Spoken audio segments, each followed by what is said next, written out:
ஹாய்ங்க, இன்றைக்கி எங்கள் வயலில் மார்னிங்கே மருந்தடிக்க வந்திருந்தோம். மருந்தடிச்சிட்டு வீட்டுக்கு போகிற வழியில் ஆன் த வேல 2 தாத்தாங்க பனங்கிழங்குலாம் நோண்டி விற்றுட்டு இருந்தாங்க. நானும் போயிட்டு ஒரு கத்தை வாங்கிட்டேன். ஒரு கிழங்கு 2 ருபீஸ்ன்னு சொன்னாங்க.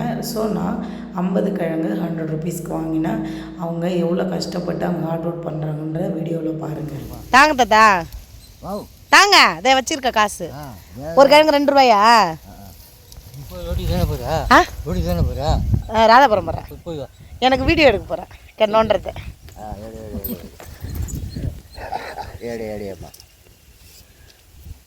அவ்வளோ ஆழத்தில் இருக்கு, நோண்டி போட்டிங்களோ?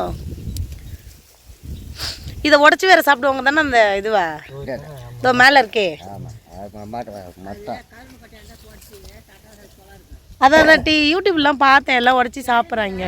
கொடுங்க தாத்தா, ஒரு கிழங்கு என் கையில் கொடுங்க. இதோ இதை தானே உடச்சி சாப்பிட்றாங்க. இறங்காது இல்லையா? வெந்து போய்கிட்டு பாரு, வெந்த பிரிக்காடு அந்த சோறு மாதிரி இருக்கும் உள்ள. இது எத்தனை நாள் கழிச்சு தாத்தா நோண்டுவீங்க? 3 மாசமா? ராதாபுரம் போய் வாமானே, போயிட்டு வந்துடுவா. சரி, ஓகே. புல்லை சம்பாரிச்சு கொடுத்து பொறுப்பாக வைக்கணும்.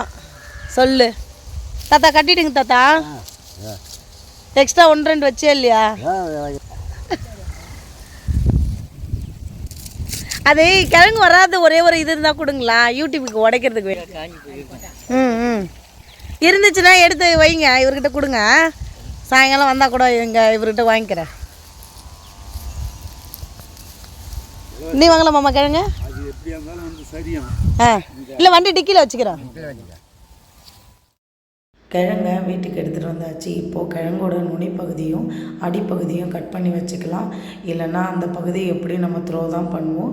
இந்த மாதிரி கட் பண்ணி வைக்கும்போது நம்ம வீட்டு குக்கர்லேயே வச்சு விசில் வச்சுக்கிறாங்க. இல்லைன்னா லாங் டைம் போட்டு குண்டானில் வச்சு அவிக்கிற மாதிரி இருக்கும். நம்ம வேலையை ஈஸியாக முடிக்கணுன்றதுக்காக நான் அடிப்பகுதியும் மேல் பகுதியும் எல்லா கிழங்கையும் ஒன்று போல் கட் பண்ணி எடுத்துக்கிட்டேன்.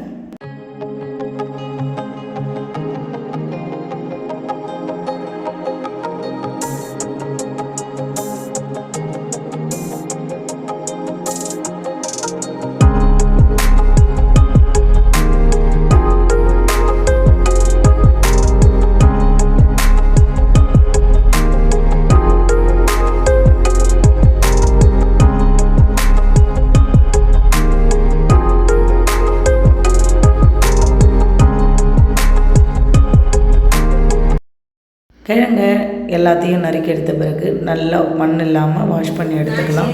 வாஷ் பண்ணி எடுத்துகிட்டு கிழங்கை குக்கரில் அடக்கி கொஞ்சம் உப்பு மஞ்சத்தூள் போட்டுக்கோங்க.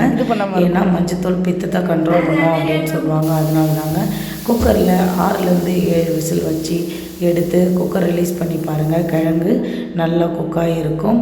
கிழங்கு ரெடி ஆகிடுச்சிங்க.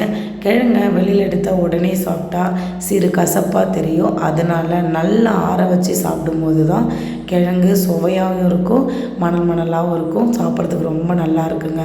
உண்மையாகவே இந்த பனங்கிழங்கு நமக்கு அவ்வளோ நல்லது.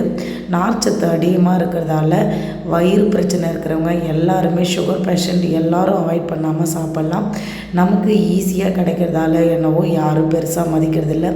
பட் இந்த கிழங்குக்கு எங்கள் வீட்டில் அடிமைங்க.